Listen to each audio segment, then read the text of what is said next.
At 17, my brother looked me in the eye and said, "You'll never be more than a backup plan." He said it like a fact, cold, final, and loud enough for the whole family to hear.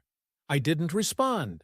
I just remembered. 10 years later, after he lost his job, his house, and his wife, he showed up at my door with a suitcase and a fake smile. I opened the door, looked him over once, and said, "Backup plans don't save failure." Then I shut the door before he could say a word. This might be long, so buckle up. I've been holding on to this shit for a decade, and it's finally time to cash in. So I, 27M, have an older brother, Carlos, 30M, who's always been the golden child of our family. Growing up, it was always Carlos this, Carlos that. He got better grades, was better at sports, more popular. You know the drill. Classic firstborn superiority complex. I was just the afterthought, the kid who got all the hand-me-downs and none of the attention. When I was 17, our family had this big graduation party for Carlos. He'd just gotten into some fancy university with a partial scholarship, and our parents were losing their minds with pride. The whole extended family was there.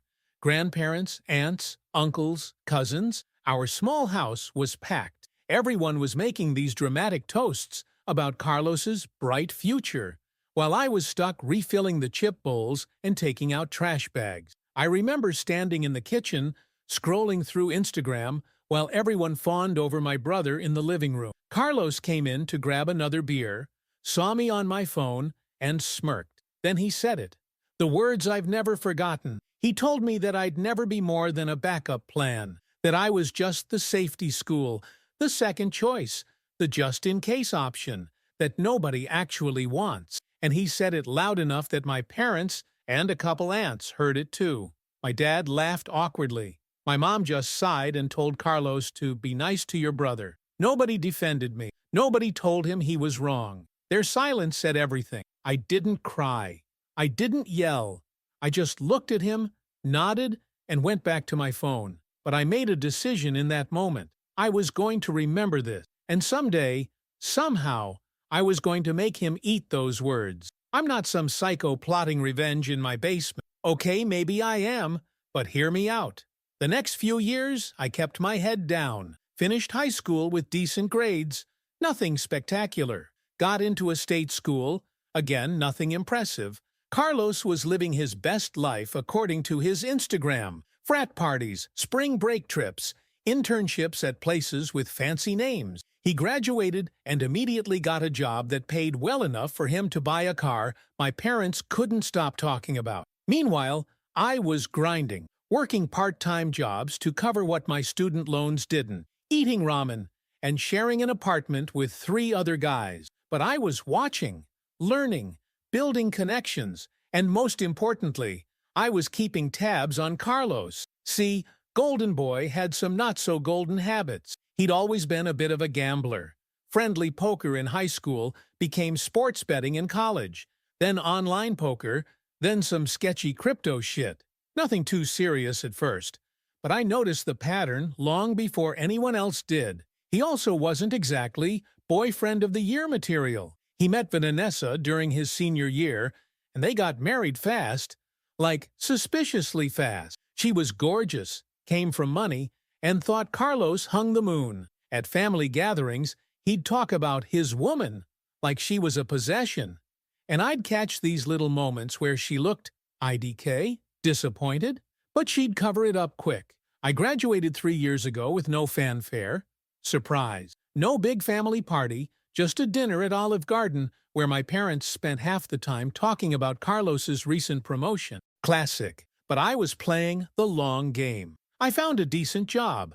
Nothing flashy, but enough to get my own place and start building something. All while watching Carlos' perfect life start showing cracks around the edges. Last Christmas was the turning point. We were all at my parents' place, and Carlos showed up in a new car, again, with Vanessa wearing some expensive jewelry. He spent the entire time humble bragging about how much money he was making, how his boss couldn't live without him, how they were looking at houses in this uppity neighborhood. Then he looked at me across the table and asked when I was going to get my shit together, and find a real career. Like my existence was just some sad cautionary tale for him to feel superior about. That night I texted my best friend Jensen and told him I was done waiting. It was time to start pushing back, not just waiting for karma to catch up with Carlos, but becoming the karma. Step 1 was gathering intel. Social engineering is wild, y'all.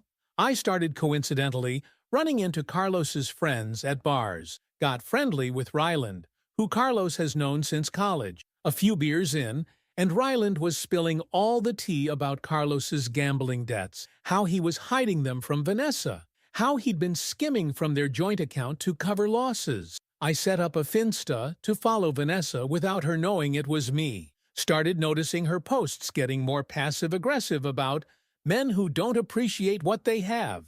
She'd post these long captions about trust and honesty that were clearly aimed at Carlos. Meanwhile, Golden Boy was posting less and less. His stories went from exotic vacations and expensive restaurants to generic motivational quotes and throwbacks to better times, classic social media facade, while real life was crumbling. Through some mutual connections, I learned Carlos had been making risky moves at work, taking credit for other people's ideas, cutting corners, missing deadlines, and blaming it on tech issues. His boss, Camilla, was getting fed up, but kept him around because of his connections to certain clients. All this time, I was building my life. Nothing spectacular, nothing worth bragging about at family dinners, but solid, stable, debt-free.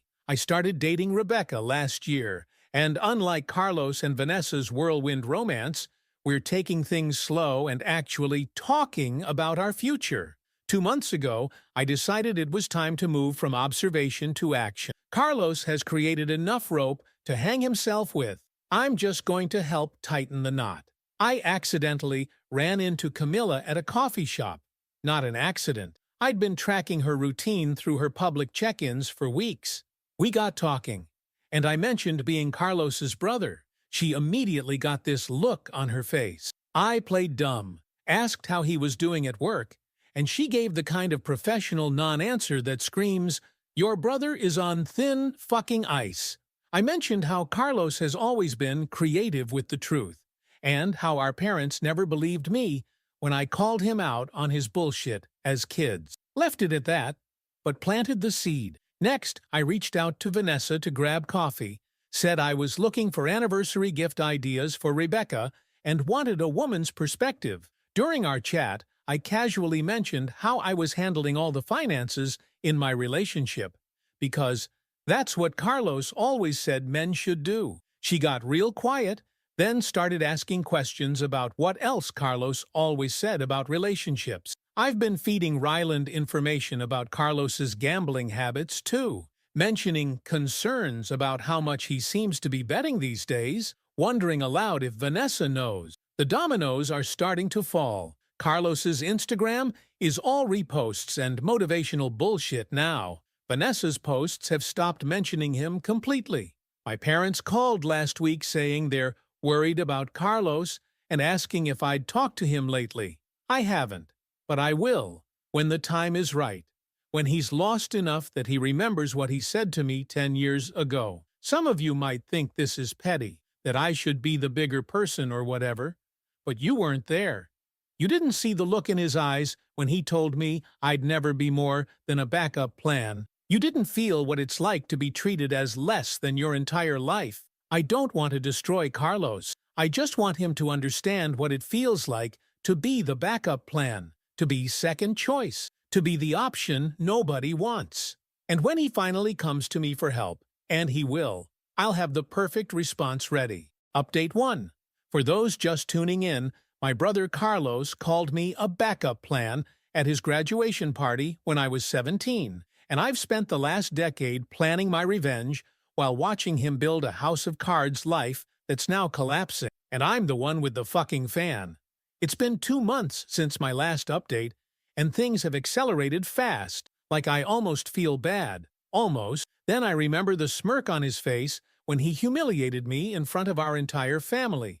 And suddenly I don't feel bad anymore. Funny how that works. So where were we? I'd started laying groundwork with Carlos's boss, Camilla, his wife Vanessa, and his buddy Ryland. Small seeds of doubt, little nudges in the right direction.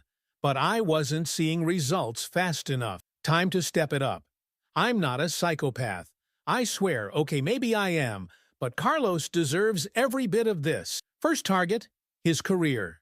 I mentioned last time that I accidentally ran into Camilla at that coffee shop. What I didn't mention was that we exchanged numbers. For networking purposes, obviously. We've grabbed coffee 3 more times since then. Each time, I've carefully dropped more information about Carlos's history of taking credit for other people's work. I showed her old family videos where teenage Carlos was bragging about getting an A on a group project he didn't contribute to. Mentioned how in college he'd always have study partners do the heavy lifting. Then came the money shot.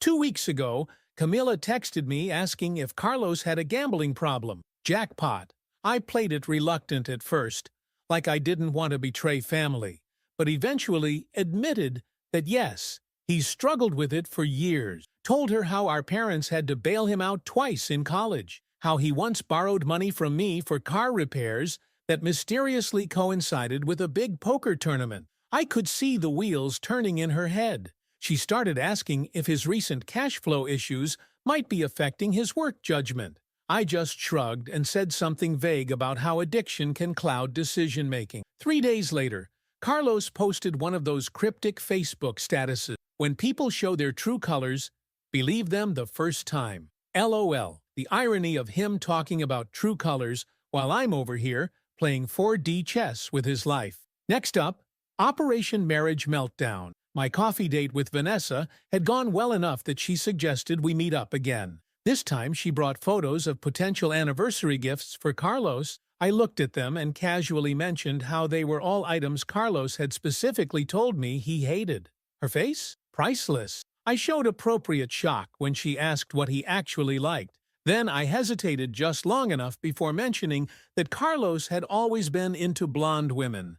Vanessa is brunette, and had a thing for his assistant Helen, who is blonde. I didn't directly say he was cheating. Didn't have to. Just planted the seed and watched it take root behind her eyes. The next day, Vanessa went through Carlos's phone while he was in the shower. How do I know? Because she texted me about it at 1 a.m. Apparently, she found concerning messages. Not full-on cheating evidence, but enough friendly conversations with Helen to raise red flag. Side note, I genuinely don't know if Carlos is actually cheating with Helen. Don't care either. The suspicion alone is enough to do damage. Meanwhile, the financial squeeze was tightening. Remember Ryland? Carlos's gambling buddy? I've been feeding him information about how Carlos is on thin ice at work. Might not be able to cover his debts much longer. Ryland, being the stand-up guy he is, immediately shared this with their entire gambling circle. Now Carlos is getting daily texts asking when he's going to pay up. His poker buddies are suddenly less interested in extending credit. The online forums where he places sports bets have flagged his account for review. My personal favorite development. I anonymously emailed screenshots of Carlos's betting history to his fantasy football league, the one with all his work colleagues. Just spreadsheets showing the pattern. No commentary needed. Within a week, he was removed as league treasurer. Shocking. The real breakthrough came 3 weeks ago. My parents called on a Sunday afternoon, which never happened. Mom was crying. Apparently, Carlos and Vanessa had a massive fight at Sunday dinner. She confronted him about Helen in front of everyone. He denied everything, then deflected by accusing Vanessa of financial irresponsibility. Rich, coming from a guy with gambling debts. It ended with Vanessa throwing her wedding ring in the mashed potatoes and storming out. Mom wanted to know if I'd talk to Carlos, try to help him fix things. I told her I'd think about it.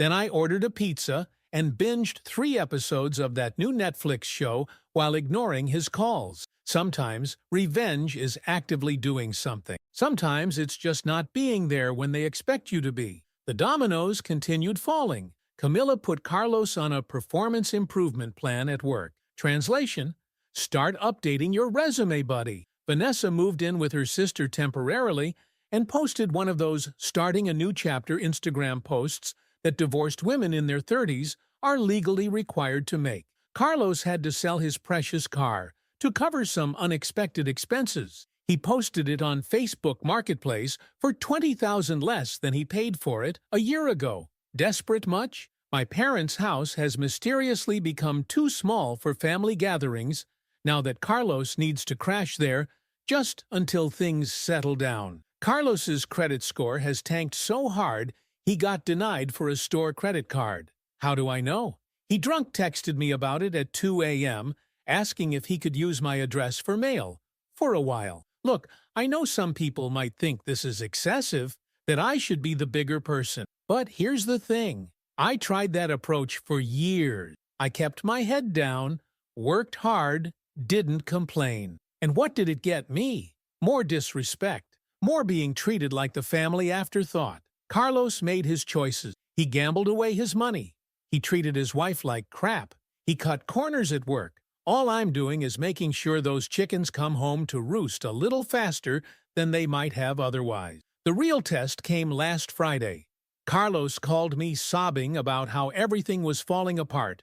His marriage, his job, his finances, all circling the drain. He asked if he could stay with me just for a few days until he figured things out.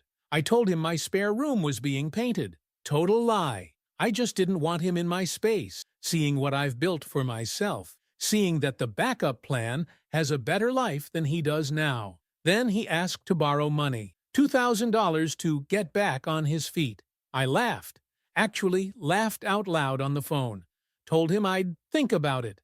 Then I hung up and blocked his number for the weekend. Let him stew in uncertainty for a while. Yesterday, I saw on my parents' Facebook that Carlos has officially moved back home, 30 years old and sleeping in his childhood bedroom. The golden child reduced to using our mom's ancient laptop because he had to pawn his to cover gambling debts, using our dad's old sedan because his fancy car is gone, eating dinner with our disappointed parents every night, explaining again and again how everything that's happened is someone else's fault. I unblocked his number this morning. He immediately sent 7 texts in a row, each more desperate than the last, apologizing, without actually saying what for, saying he misses me, saying he needs family right now, saying he's always been there for me, May when? I haven't responded yet. I'm savoring it, like a good whiskey, letting it breathe. Tomorrow I'm going to send him a link to apartment listings in the absolute worst part of town. Places with shared bathrooms and roach problem. I'll tell him it's the best I can do to help. When he inevitably rejects them as beneath him, I'll remind him that beggars can't be choosers, that backup plans are supposed to be worse than first choices. That's literally their purpose. Rebecca thinks I'm being too harsh, says family is family, no matter what. Easy for her to say. Her siblings actually treat her like a human being. But she doesn't know what it's like was to be treated as an afterthought your entire life. To have someone look you in the eye and tell you, you'll never be more than Plan B. I'm not done yet. Carlos is down, but he's not out. He still has our parents' support, still has his health, still has his precious pride, though it's hanging by a thread. But I can be patient. I've waited 10 years already. What's a few more months to see him truly hit rock bottom? To see him standing on my doorstep with nothing but a suitcase, and the realization that the brother he dismissed as a backup plan is now his only hope. And when that day comes, I already know exactly what I'm going to say. Update 2. It's wild how quiet an empty building feels, even with the traffic rumbling past and people going about their day like nothing's different. The morning I showed up early outside the shop, keys clutched so tight my hand hurt. There was this weird sense of déjà vu, like every summer morning from my teens, except now there was no one around to tell me what to do. Just the faded sign, trash in the parking lot, and me, staring at the door while my phone buzzed with group chat notifications I wasn't even going to open. I stood there for a second too long, just noticing how the sunlight hit the cracked windows and how there was still a sticker I'd put on the back door years ago, half peeled off and grimy. Small things stick with you. The bank thing had been awkward as hell. There's nothing glamorous about asking someone in an itchy suit for the paperwork on a place you used to hate coming to. I sat there, scrolling through my notes app and waiting for someone to call my name, surrounded by people who all looked stressed, like we were at some kind of how did it come to this convention. The woman at the desk shuffled through all the forms, barely looking at me, but when she handed over the keys and the bill, there was this moment, just a flicker, where her eyes said, "Good luck. You're gonna need it." I just nodded, signed where she pointed, and walked out with the envelope feeling heavier than it should have been. The first thing I did was walk the perimeter. The place was a mess. Old receipts on the ground, trash in the corners, a weird smell coming from somewhere I didn't want to find. I pulled out my phone and started taking pictures. Not for social, but just to remind myself how far things had slipped. The office was the worst. Dad's old mug still on the desk, half full with something that had started growing its own ecosystem. A stack of unopened mail, some with my name on it. I sifted through it, found a few notes from the bank, and a couple from suppliers, most of them not even addressed right. It was obvious no one had cared for a long time. I didn't feel triumphant, not right away. It was more like this heavy, slow anger that just sat in my chest. All those years of being told I wasn't enough. All those summers wasted doing grunt work, while Levi posted travel selfies and Dad bragged about his worldly son. Now the place was mine, but only because everyone else had bailed. Dad showed up the next day. He didn't call first, just pulled up in the old car and sat there for a while before getting out. I watched from inside, not moving. He walked in like he still owned the place, but I didn't get up. He tried to act casual, looking around and mumbling about how things used to be. He asked if I needed help getting things running again, said he could show me the ropes. I just stared back. I told him the bank didn't need his help, and neither did I. He tried to laugh it off, but his eyes darted around, like he was looking for an exit. That's when I started applying pressure. Not yelling, just cold, matter-of-fact, listing out everything he'd let slide. The bills he ignored, the people he drove away, the way he'd left everything to rot, while he played favorites and pretended everything was fine. He tried to blame everyone but himself, but I didn't let up. Every time he tried to shift the story, I'd bring it back to a specific thing he'd said or done. Watching him squirm was satisfying in a way I didn't expect. He wasn't used to me talking back.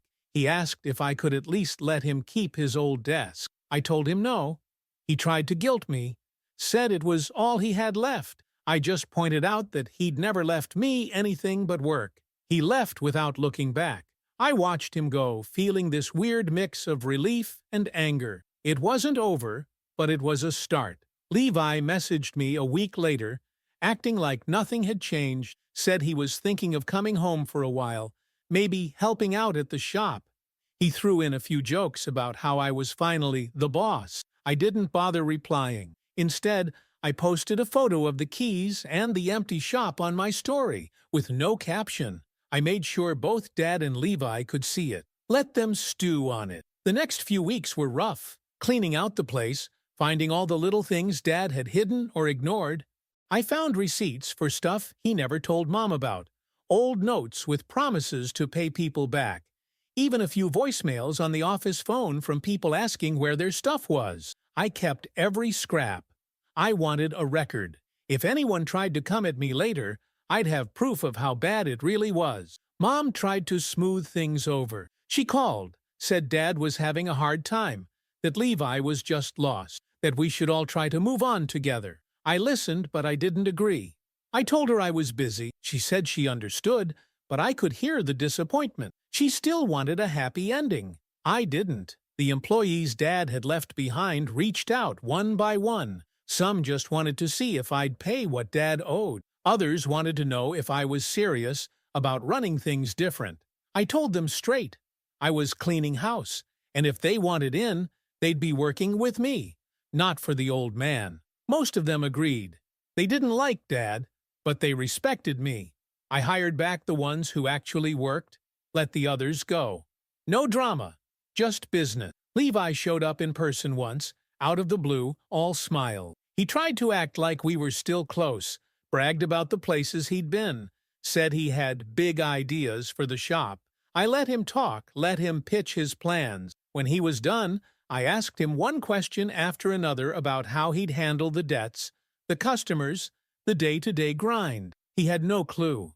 He tried to laugh it off, said he'd learn, but it was obvious he just wanted the spotlight, not the responsibility. I told him I didn't need his help, and that if he wanted to be part of things, he'd have to start at the bottom, the same as anyone else. He left after that, didn't even say goodbye. Word got around fast. People in town started asking what happened, why Dad wasn't around anymore, why Levi was back but never at the shop. I didn't tell them much, just said I was running things now. Let Dad and Levi answer for themselves. The gossip took care of the rest. I made changes, slowly. Nothing huge. Cleaned up the place, fixed what needed fixing, paid off what I could. I didn't post about it online, but I kept the receipts. When people asked, I showed them the difference. I let them see what real work looked like, not just talk. Dad started calling less. When he did, it was short. Always some excuse about how he'd done his best, how things just got away from him. He tried to say he was proud of me, but it sounded hollow. I didn't say it back. I didn't owe him that. Mom kept trying to play peacemaker, asking if I could help Dad out. Maybe let him come back. Maybe just let things go. I told her I was busy. She said she understood, but I could tell she didn't. She wanted things fixed, but she didn't want to admit how broken they were. Levi finally stopped trying. I think he realized there was nothing left for him here. He went back to his travel life, posting photos from some new city every week. He never mentioned the shop again. Dad just faded out. Last I heard, he was renting a small place on the edge of town, still telling people he'd built something great, still blaming everyone but himself. The shop isn't perfect now. Some days are slow. Some days I want to walk out and never come back. But it's mine. Every inch of it. Every mess, every mistake. And every time I lock up at night, I think about all those summers, all those times I was told I wasn't good enough. Now Dad gets to see what real not good enough looks like. I never forgave him. I never tried to fix what he broke. I just took what was left and made it mine. If that's revenge, so be it. He deserves every awkward silence, every missed call, every bill he can't pay. I wanted him to know what it felt like to be on the outside, to watch someone else do what you said they couldn't. Some people say revenge doesn't solve anything. Maybe they're right. But every time I see Dad drive by and look away, every time Levi ghosts the group chat, I know I did what needed to be done. And honestly, that's good enough for me. If you've ever had to be the one to clean up someone else's mess, or you've ever been told you weren't enough, don't let it slide. Keep your receipts, remember who you are, and when your time comes, take what's yours. No apologies, no forgiveness. So yeah, that's how I ended up here. The shop's still standing, Dad's not, and I'm finally done waiting for someone else to give me a shot. Maybe it's not a happy ending, but it's mine. Anyone else ever had to get their hands dirty just to prove a point? Let me know, because I know I can't be the only one who's had to burn it all down just to build something real.